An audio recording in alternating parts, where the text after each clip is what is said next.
It is a nice day for a bloody wedding here at UCR's horror capital, Uncensored Horror.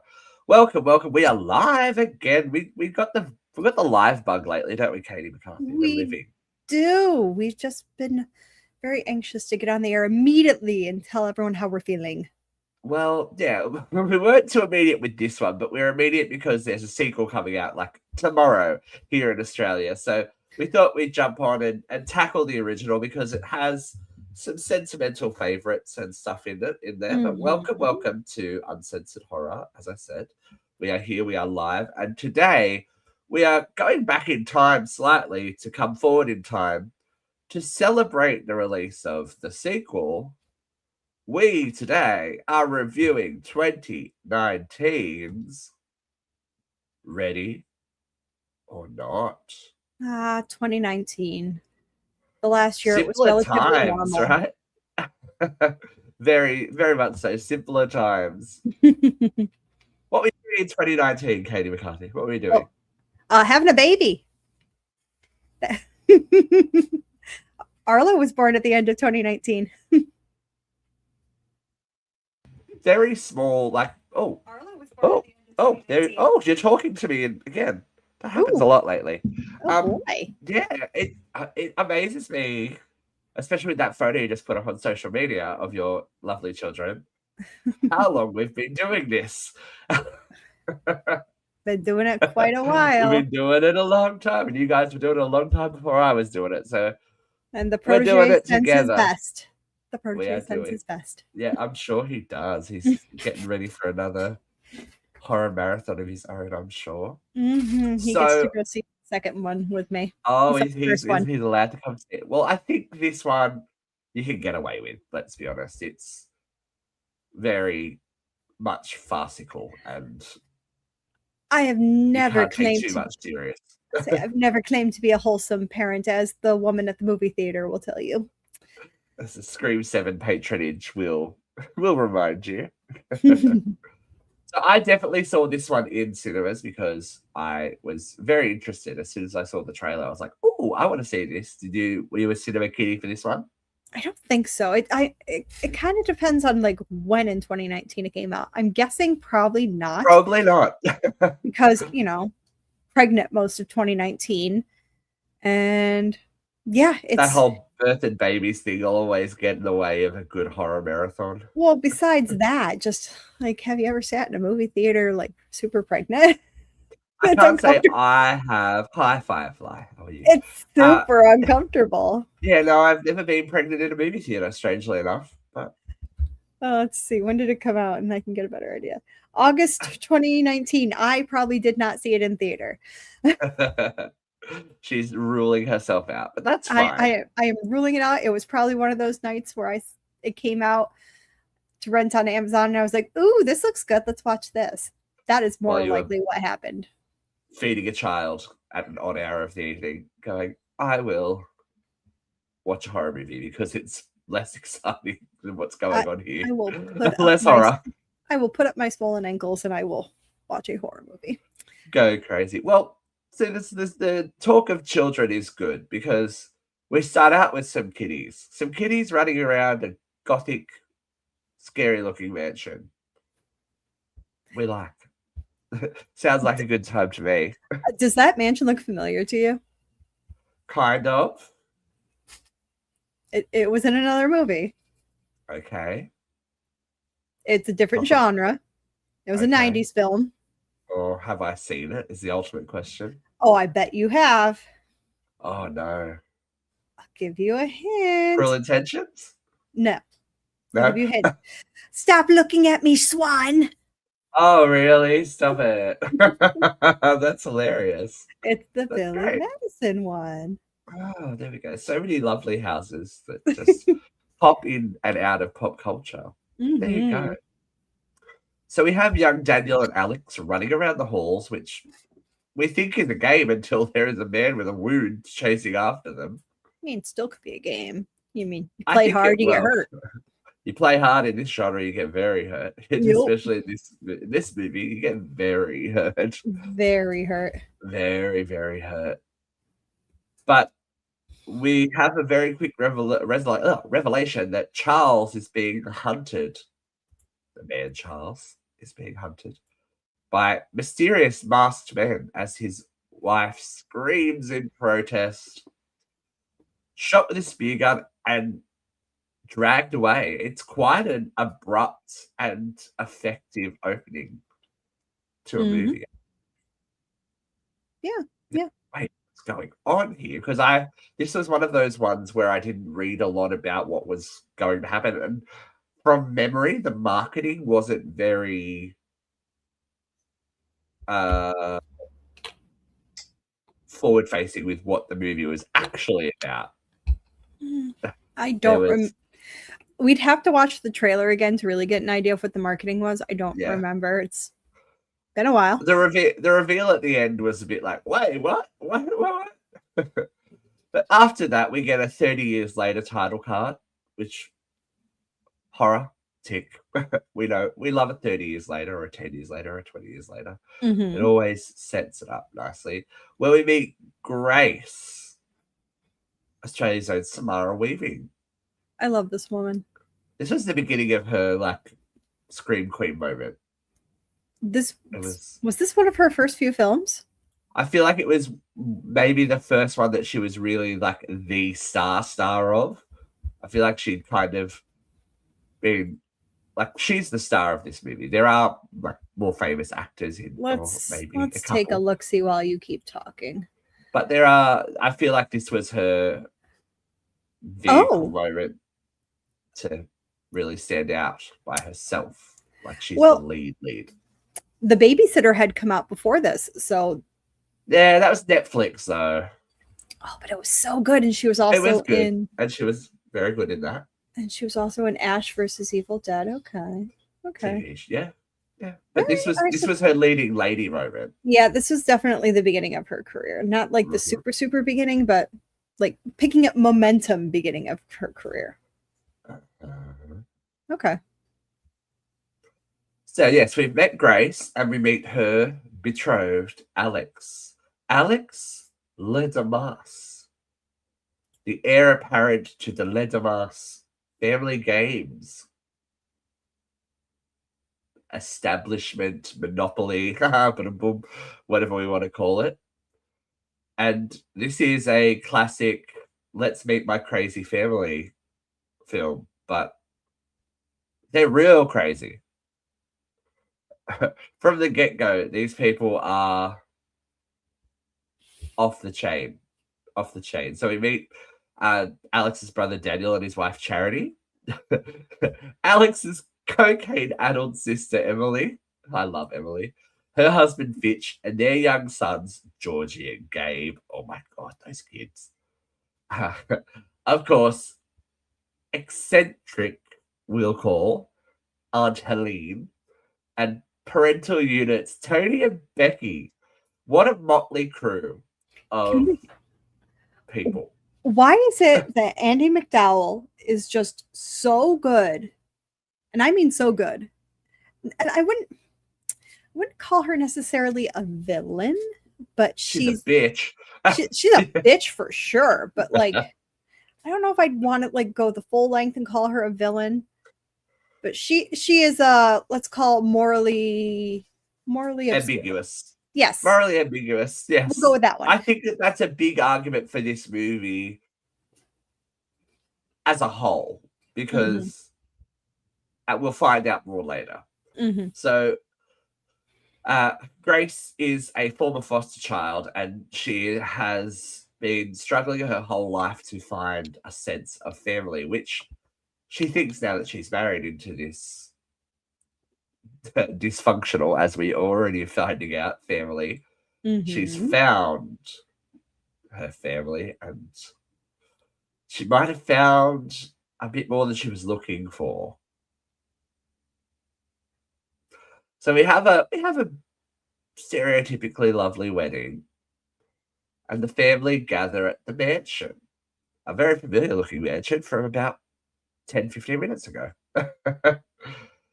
where Tony explains that the great-grandfather, patriarch of the family, Victor Domas, made a deal with a mysterious man named Mr. LaBelle in order to build the Domas family a fortune. But they have to adhere to one tradition.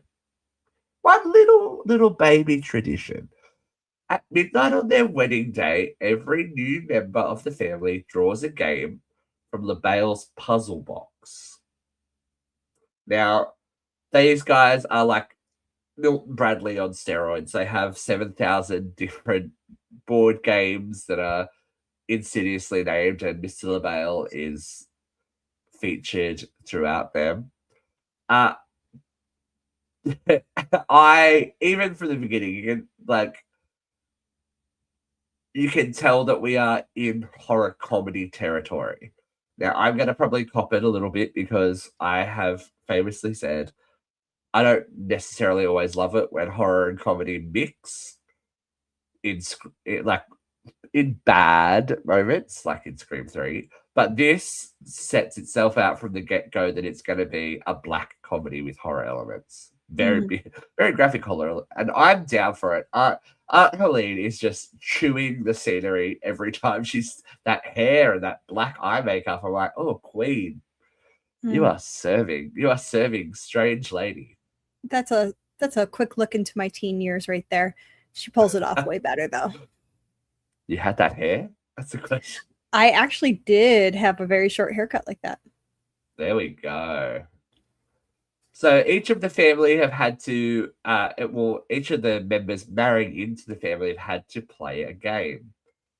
And Grace thinks this is all harmless, innocent initiation rituals until she draws the hide and seek card. I have a theory about this. Yes, please share your theory. Because if you remember, was it Fitch tells you he played Old Maid, whatever the fuck that is. What that is. Yep. And what was her name? Sean. Oh God, what is Daniel's wife's? Charity. Sorry. Charity. Spaced out. And Charity will say she played something really harmless. Sex and Ladders or something like that. Yeah, something like that. Yeah, some something random like that. Board game. Some just completely random board game. So these two get completely random, harmless board games that nothing could come of it, right? And then she gets hide and seek. My theory is, well, I guess I can't get too far into it because it'd be giving some things away. Yeah. But keep in mind that they mentioned she's an orphan. And then when we get to the end part, I can circle back around. But I think that she was always meant to get that card, basically. Well, it is giving the fact that we're getting a sequel to this movie now in the current climate of everything is also super interesting. There's a lot of conversation with the Epstein files and alleged hunting and all that kind of thing, that we are getting this upper crust echelon of society hunting innocent orphans, young women. It seems really appropriate timing, I guess, and that's probably why there's so much hype around Ready or Not, Here I Come, is that, it's in the news. It may not be as fictitious as we think it is, depending on what conspiracy theories you dive into. Radio Silence did say that there were some political undertones at the premiere of this film based on the 2016 election. Yeah, I think. They said that they're hoping the message that privilege and entitlement are very dangerous things comes through in the movie. And I think that definitely does by the end. And obviously it's shown with our current administration. It's still not a thing, Yeah, It's money still, money is power. It's very scary, very true. yeah, it's interesting. We'll just put it at that, huh? Mm-hmm. So even still, at this point, despite the sinister lighting and all that kind of thing, Grace assumes this is an innocent game until the family arm themselves with an array of very interesting weapons, I must say. Mm-hmm. Very, very crossbows and axes, tiny little pistols. It's all very interesting to watch. And I'm a sucker for a creepy old gramophone song. That was a great song, Right. let That me was a tell you. great. Look, if I heard that, I'd be like, oh, it's fucking on. Something weird's about to happen. If Oh you yeah, hear that as you're running around an empty mansion, you know that shit's about to happen. I get stretching like, oh, we're really playing this. Let's do it. Oh, yeah. Oh, yeah. So the mansion goes into lockdown because why play fair when you can shoot fish in a barrel, I guess.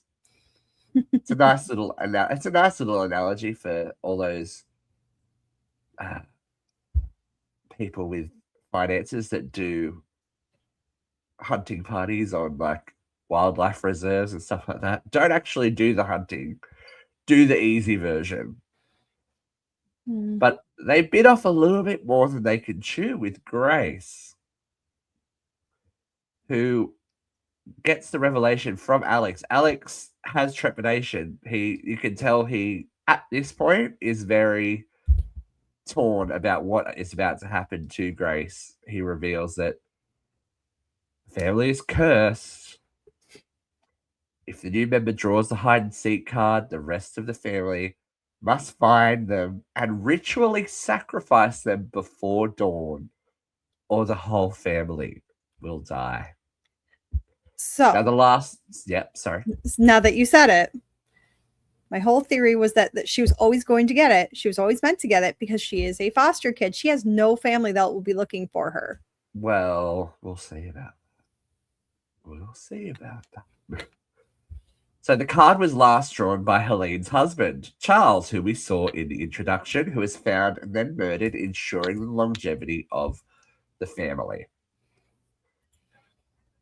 Mm-mm. There we go. Beginning explained. And with the mansion in lockdown, Alex decides to try and aid Grace's escape.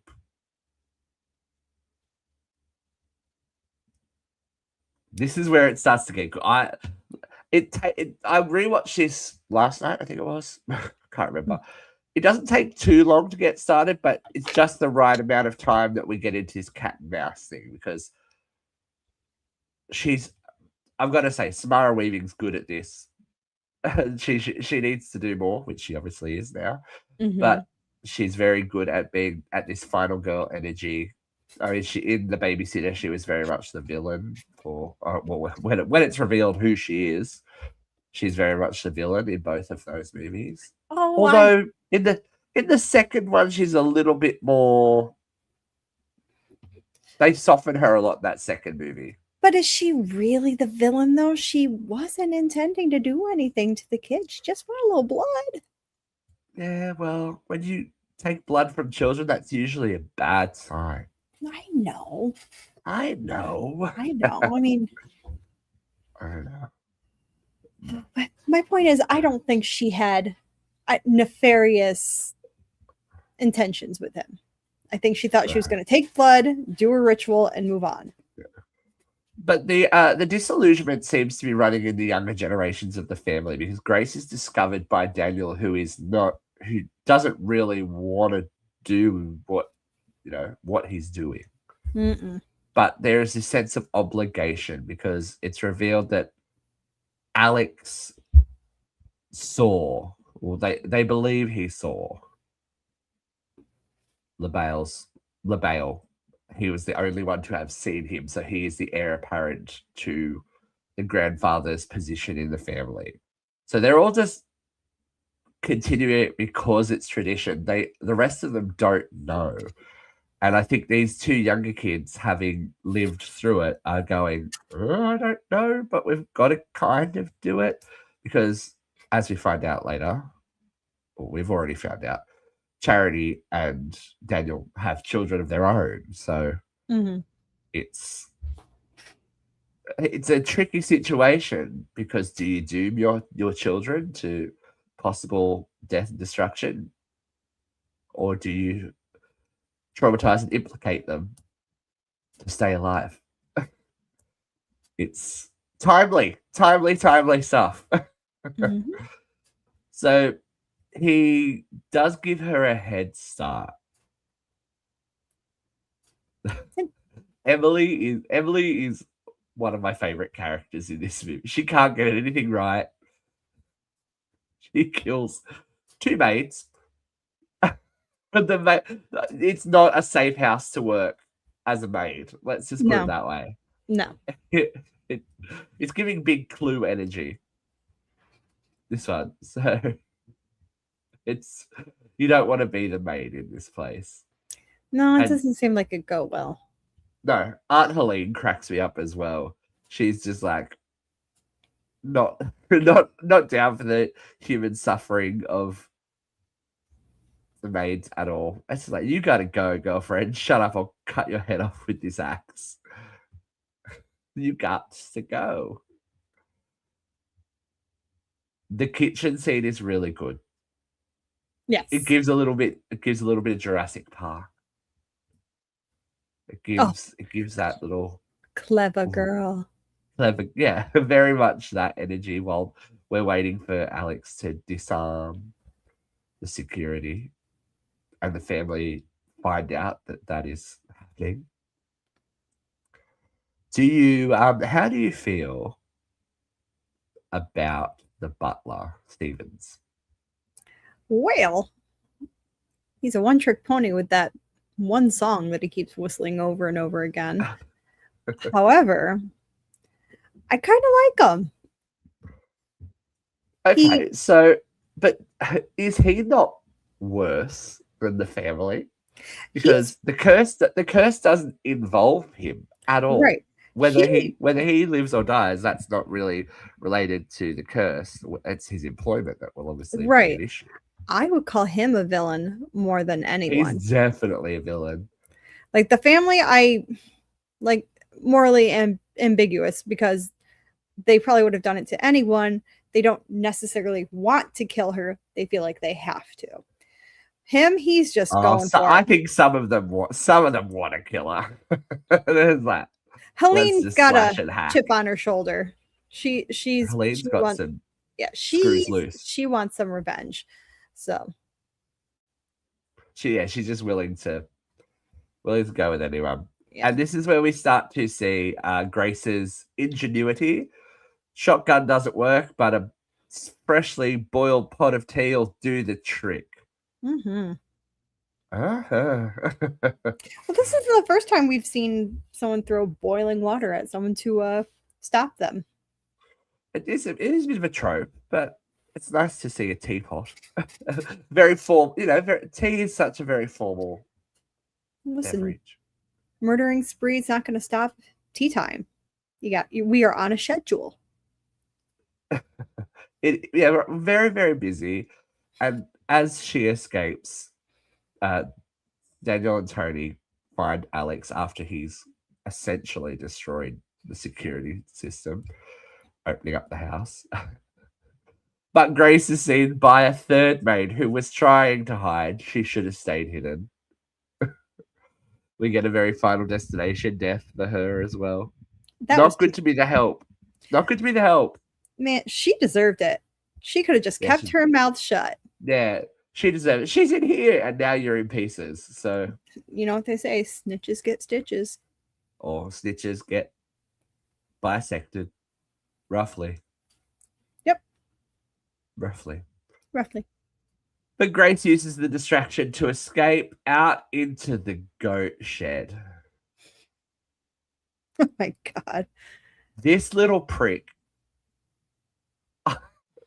I was like, oh, innocent child. And I was like, oh, what a little cunt. Mm-hmm. I actually remember seeing this in the theater, and when after he shoots her in the hand, when she punches him in the hand, the audience audibly cheered. I mean, yeah, it's a reflex, but a deserved reflex. You know? I mean, and my top two kids that I hate the most in horror movies are going to be this kid and the kid from the Babadook. Just because he screams a lot. He's really annoying. I understand Yeah. kids scream and they have big feelings, but man, that was a really, really annoying scream. That was kind of the point, I think, of Babadook, right? It was, but that's neither here nor But there. That's hey, another that's time. good. That's good filmmaking, right? Good filmmaking and good acting. It was a And this kid spectacular was a film. good little bastard. You're like, We can touch so on that another time. poor Grace has a hole blown in her hand, and then she falls backwards into the remnants of goats and dead animals. And oh, Charles, who's just there, Just along chilling. with some other previous sacrifices of the La Tomasas. Mm-hmm. So she's in a body pit. Gorgeous. Gorgeous, gorgeous. We have our little body horror gross moment when she crawls up the ladder and then puts her wound God, no. over the rusted nail. Oh my god. It's like fingernails and eyes and holes in hands. It's yeah, that's it. That's just, and I was like, oh, she's gonna do it. She's gonna do it. It's gonna happen. It's gonna happen. And then it happened. Yeah. So Grayson sees this and goes, she has a hole in her hand. Why does that hurt? I said, it's an open wound and it's a rusty nail. What do you think? Yeah, it probably touched all the exposed nerves and everything. God. So, well, yeah. I'm still like, shivering. They definitely got that skin crawling moment there. Like, then she just mans up and rips it off. Oh my god, you are made of sterner stuff, woman. Her survival instinct kicks in quick. She's like, I will. Pure adrenaline right there. Yeah. That's all that is. And then she gets ripped open by the front gate as well. Oh, like, she's having a very rough evening. Can you imagine the amount of pain she was in when she finally calmed her nervous system? Everything probably started hurting and bleeding and throbbing. We will find out very soon how she felt afterwards. But this pure adrenaline to keep going, it's very obvious they're going to kill her. I feel like in lesser movies it'd be like, but she understands the threat straight away. Mm-hmm. I think that's because of Alex coming to her and being so upright and forthright with the information. I do love that she escapes and then the person stops to call her a bitch and drive off. And then she's like, you fucking ass like a dick sucker. And then she goes on that little fucking screaming tirade of swear words. That's exactly how you would feel though too. Just frustrated and she's just letting it all out. And great comedy in terror moment as well. It's great. Stevens, what are they paying this guy? What are they paying this guy to be this on the job? He's giving me very T2 vibes. He's Robert Patrick. I feel like his form is liquid metal and he just shows up. It's not okay. It's not okay. They have a little scuffle and she is captured. But I loved this part where we get a quite actually beautiful moment of the car flipping over and them seeing it in the background, like watching it happen. Like, sheer horror comedy brilliance as the car flips and rolls and all that kind of stuff. And then she thinks the car getting shut down is just so typical, right? So typical. Does Fuck you, man. Like, I'm trying to live, and like the bureaucracy. I'm just gonna crash car into a tree because maybe that gives me a better It chance might of be. survival than this.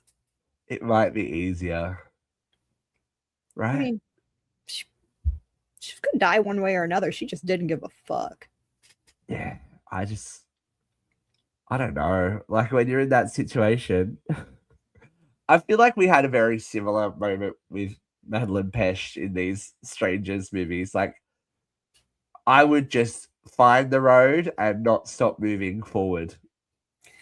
Anything Yeah, that got, like, like she could have car, bus, bike, whatever. made Like, just go. she could have made some good headway by running while cursing out that car. Like while Yeah, running, not waiting while running. like you Motherfucking asshole. yeah, you can just run backwards and yell at them.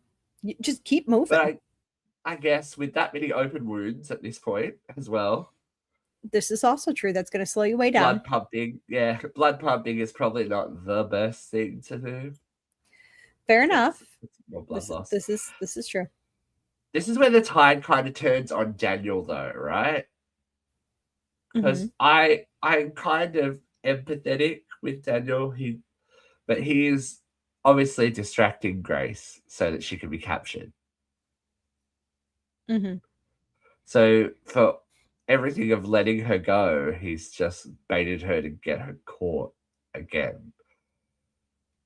It's as part of the question of what you think of the Domas family, because once she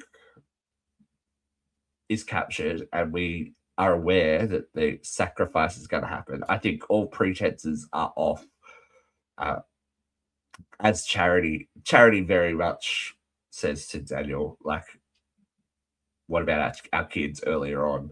This is self-preservation for everyone involved, because especially the people that have married into the family are used to their status, their wealth, everything that this deal has given them. So it's a big question to ask whether you would do this to ensure that your life and especially the lives of your children continues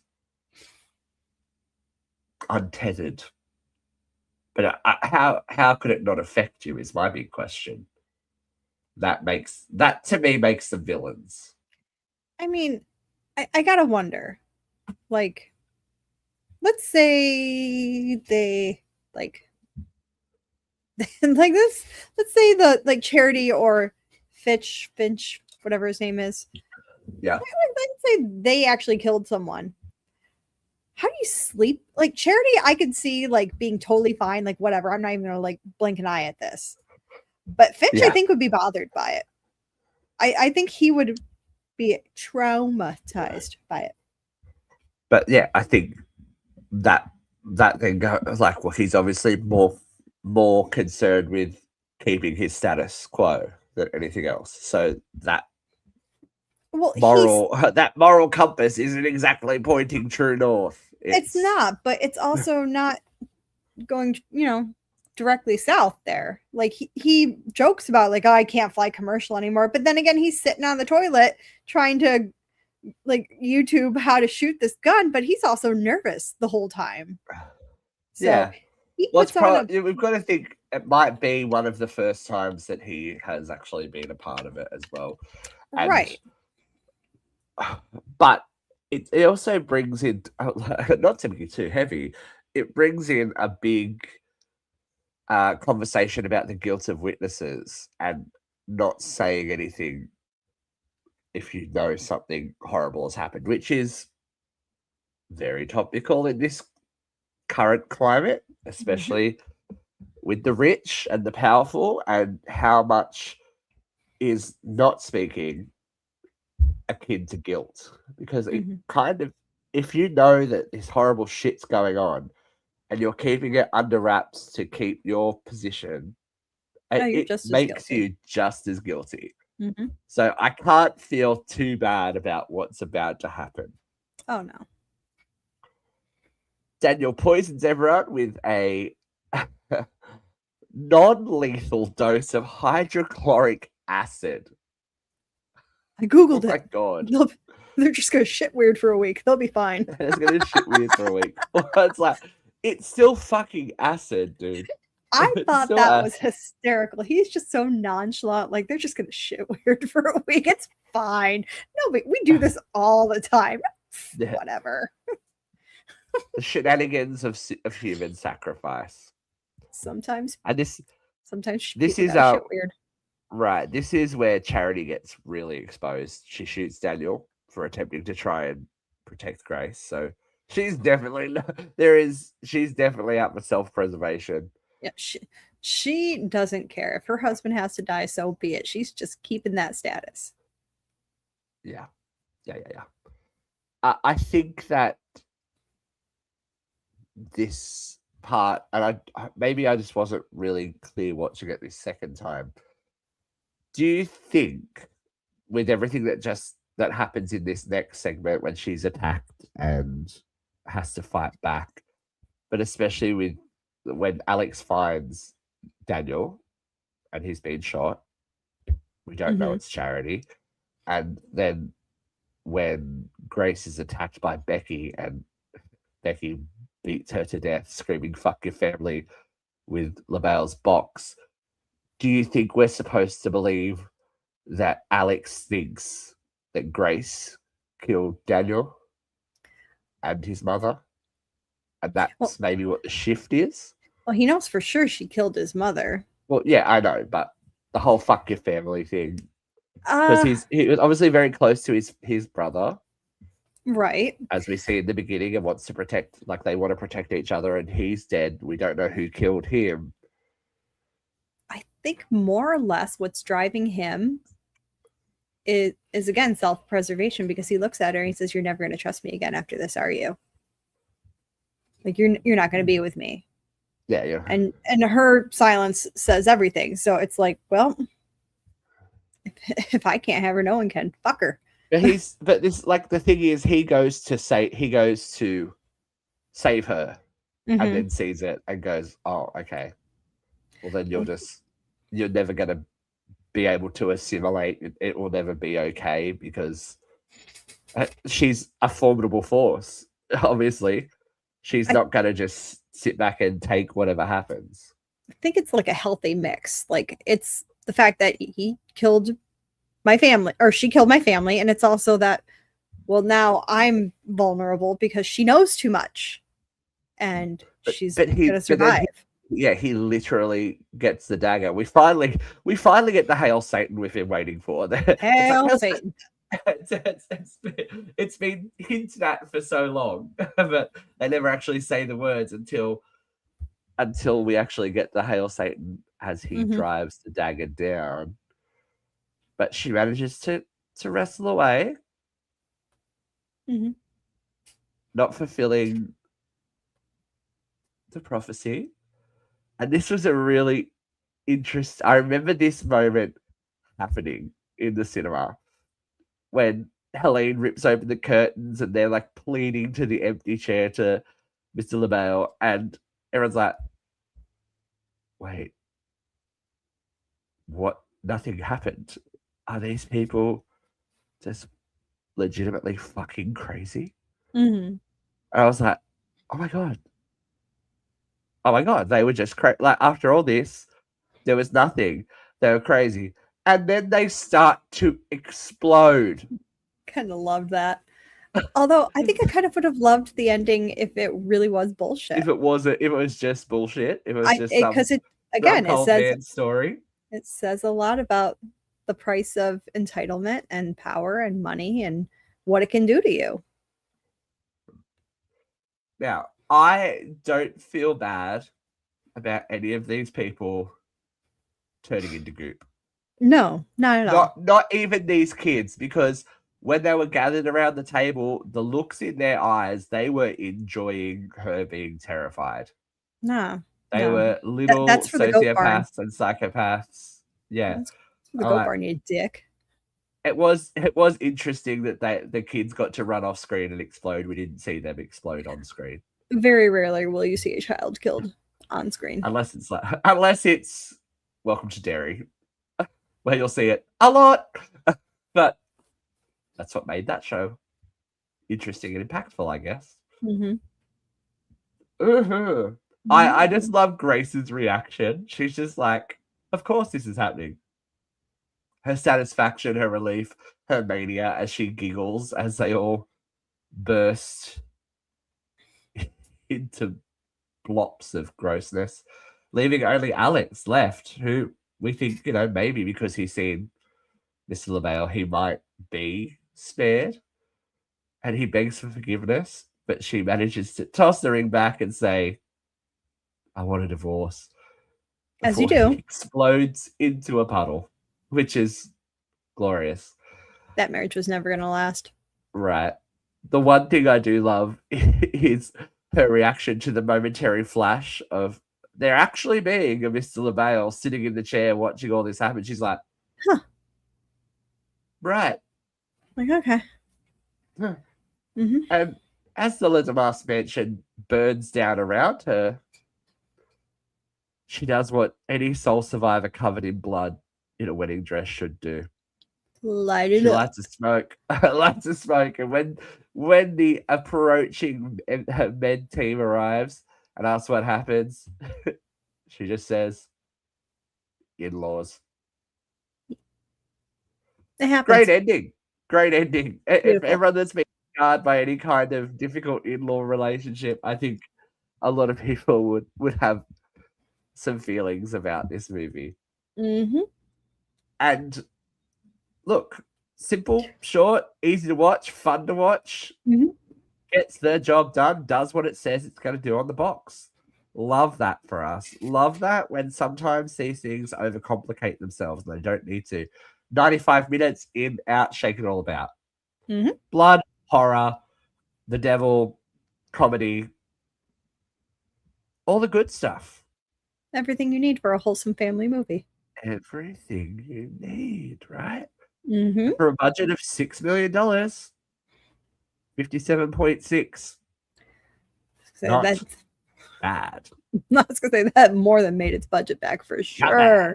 Not bad at all. But it has taken a while. So 2019, Ready or Not 2, Here I Come, is only coming out in 2026 because obviously the filmmakers were a little bit busy in between.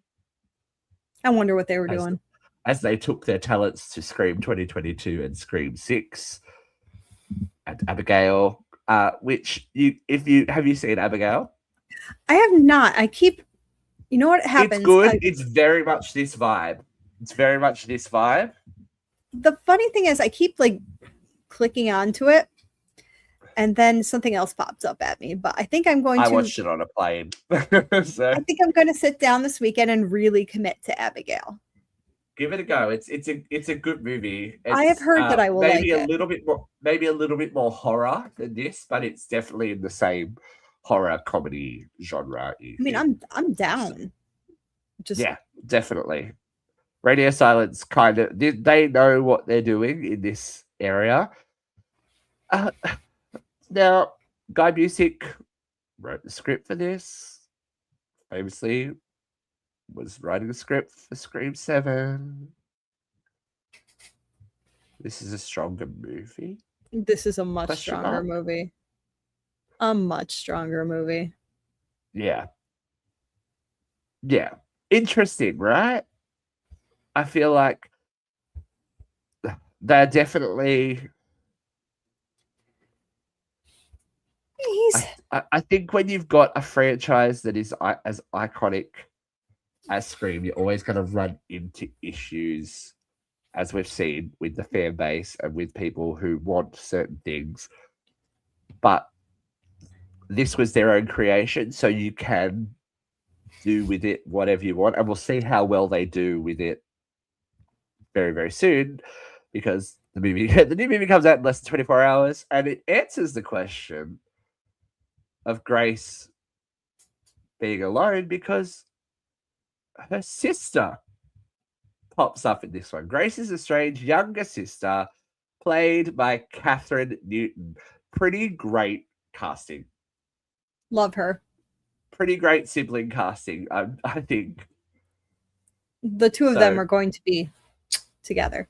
I think this movie is the sequel is gonna be a lot of fun. As we already said, Samara Weaving, Catherine Newton, Sarah Michelle Gellar, Sean Hattersey, David Cronenberg, Elijah Wood, Nesta Carbonell, Kevin Durand. Like, there are some great names in this next one. And we will talk about that very, very soon when we review Ready or Not 2, Here I Come. But for this argument, how many brain-splattered game boxes do you give Ready or Not out of 5, Miss Katie? It's going to be a high one. I'm not going to give it a 5 because I don't think it was a perfect movie, but man, it was good. Yeah. I'm going to go with solid 4. Yeah. Solid 4. Because it was damn near perfect. I'm going to agree with that. It's a lot of fun. And I think, as I said, we are on the scope of horror now where you can have these very serious, dark, highfalutin idea horror movies like The Babadook, like The Witch, all of that stuff. Then you can have your slasher goodness. I know we did last summer, Scream, all that stuff. But you can also have this, your sleepaway camps, your Ready or Nots.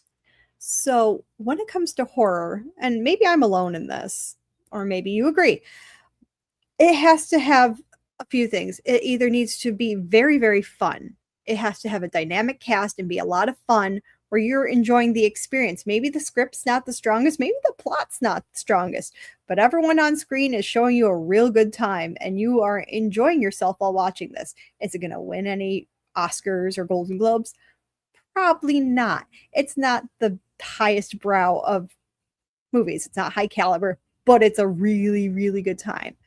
Or it has to be a great, solid script, beautifully written, actors perfect, and it has to make you feel something. Deep, it has to move you. Uncomfortable emotions. It has to make you uncomfortable. It has to make you sad. It has to make you scared. Yes. It can't be in between or it falls flat. Like we've seen with The Strangers. Going 100% with something. Great example, because those first two Strangers movies were guttural, were like primal in their fear and their reactions to, and just the horror of the situations. And they went there and they weren't worried about the audience flinching. The one thing I can really kind of compare it to that was released recently was the movie adaptation of Clown in a Cornfield. Yeah. Like the book, when you read that book, it doesn't play out like a comedy at all. There is a scene in the field at the high school party, which is absolutely horrific if you, in reading it, and it is tense and it is uncomfortable and it is that survival, oh my god, what's happening, panic survival moment, which in the movie they decided to play for laughs. And it didn't read because they weren't confident enough with this. The source material was so strong that they didn't need to play it off for laughs just because the clown was a killer. Like, I feel like if the source material is strong, you've got to back it up and go with it and really push. You can't go, oh, but what if we offend people or people are upset? That's not how you make a good movie. Like, I think of movies like Midsommar or Midsummer, however you want to pronounce it. I think of that. I think of The Witch. I think of Talk to Me. I think of all these moments where you're really kind of sitting there in this tense and you're uncomfortable and the Bring silence her back. Oh my god. Don't even get me started on that one. Like, that's uncomfortable. That's what I'm thinking there. Or you're going to go completely the other way. And like Sharknado. People loved Sharknado because they knew it was a gag. We know this is bullshit. We're going to go for it. And we're going to make everyone have a really good time while watching it. And they did. People loved it. Even for this example, I think a movie that is super underrated and very similar to this. Your Next is Oh, very kind of similar to oh, this, but it's not slapsticky, and anything that's funny happens from the situation. It's like a little relief moment. It's just the absurdity of the situation. It's not seeking out to do comedy like this is seeking out to do comedy. no, it's I funny still in the can't way. believe that there hasn't been a sequel to Your Next. Oh my God. Like, it's What's funny going in on, the way. people? It's funny in the way that the original Scream was funny. Like, it's Yeah, it's aware of itself, but it's not trying to be funny. but not to its detriment though. No, not at all. It's And situational awareness that makes the comedy work right, and in that one. you Yeah, know, you what a know why great there's movie.